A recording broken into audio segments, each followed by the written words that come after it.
Well, it's true that if you own a vehicle, someday you're going to need brakes, tires, ball joints, suspension work, shocks, stuff like that. Here's just some things to know. First, there is a difference between summer and winter tires.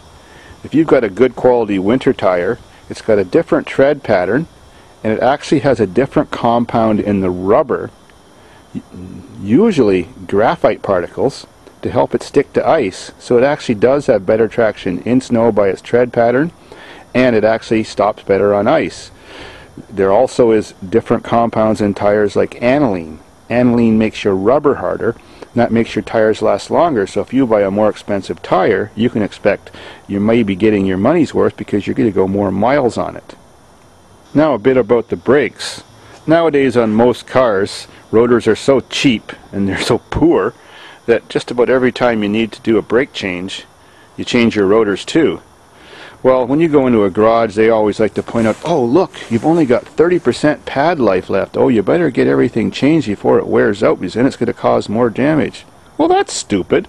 If you're going to have to change your rotors anyways, you might as well ride till it starts grinding metal on metal, or very close to it, since you're not causing more damage. You're going to replace them anyways.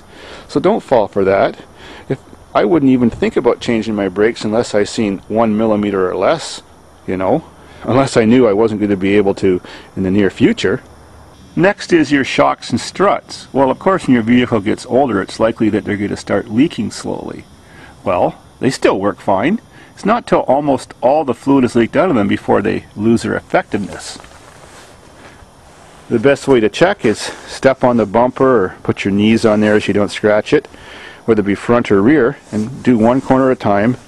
Give a good hard bounce with all your weight. The car should do 1.5 free bounces or less when you get off. That means they're still good. Of course, if it bounces longer than that, you may want to decide to change the shock sooner than later. If you have bad shock absorbers, when you're hitting bumps going down the road, your tire is actually riding in mid-air for short periods of time, and that's caused you to lose traction and lose control. Especially if you're hitting bumps going around corners, your tires start bouncing doing that. You notice your car start to float over and move across a piece of dry pavement around a good corner. Shocks can become noisy too, sometimes because the rubber bushings at each end are worn out, but it's usually because the main bushing with the chrome post is worn. It's another reason why the oil leaks out, so you may have a rattly, clunky sounding shock, and that'd be a reason to change it. Well, next is steering joints, tie rod ends, and ball joints. Every car's got them, and they're very important. If some garage is working on your vehicle or checking it for you and they show you that this is loose when they shake the wheel or move it, change it. If it gets too loose, your tie rod can let go, just pops right off, and you lose your steering in that wheel. Not good. If your ball joint is loose, that's much scarier.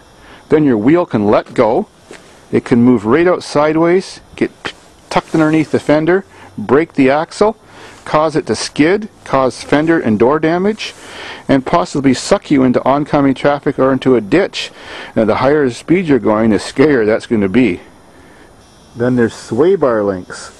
These things come in all shapes and sizes, and some cars have them on all four wheels, some just have them on the front. Some don't have any sway bars at all, or any links. Although a worn out sway bar goes clunkety clunk and stuff like that on bumps, it sounds maybe just like a bad tire end or a bad ball joint. It's not actually a safety issue. A sway bar stops body roll or lessens body roll around hard cornering. For example, if this van was doing a hard turn in that direction, then the body would want to roll that direction towards the outside of the turn by centrifugal force. Well, that means that that wheel is being lifted up higher into the fender well on the opposite side, so it's lifting the lower control arm up to go with it. So to help reduce body roll, that sway bar comes all the way across, and it's attached by that link I just showed you to the lower control arm on the far side, and it's attached on this side at the same place. When that other control arm gets squished upwards, or the body is being pushed down, whichever way you want to describe it, it transfers some of the energy to this wheel and lifts that wheel up, and that prevents this spring from putting so much force, helping tip the vehicle when the vehicle is turning in this direction.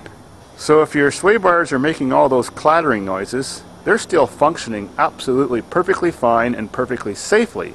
It's not till they finally get so loose, or the bolt gets rusted and they break, or the ball and socket comes apart, that your vehicle actually will experience a little bit more tippiness on hard cornering.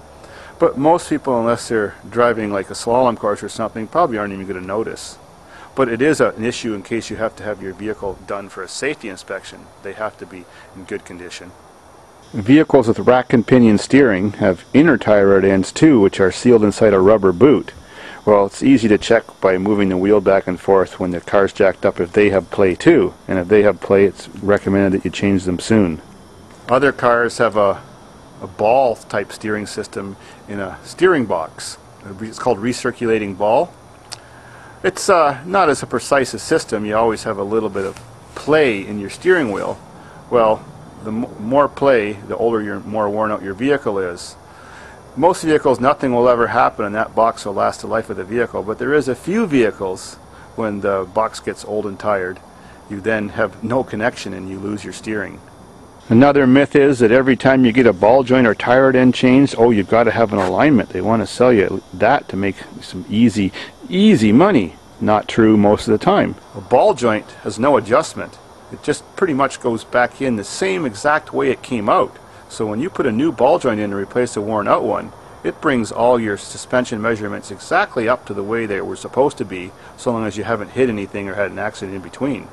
On a tie rod end, if you screw the tie rod back into the same place it was before against the locking set nut that's over here, chances are it's going to put your steering exactly back in the same toe and position it was before.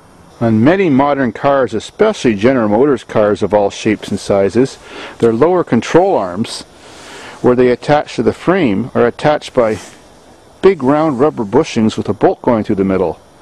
Well, the rubber bushings are factory glued to the steel, and when they get a few years old, rust gets in there and just wear, and the rubber starts separating from the steel. And they're always trying to sell you new control arms or replacement rubber bushings, which are pretty hard to reattach sometimes, and it's very expensive.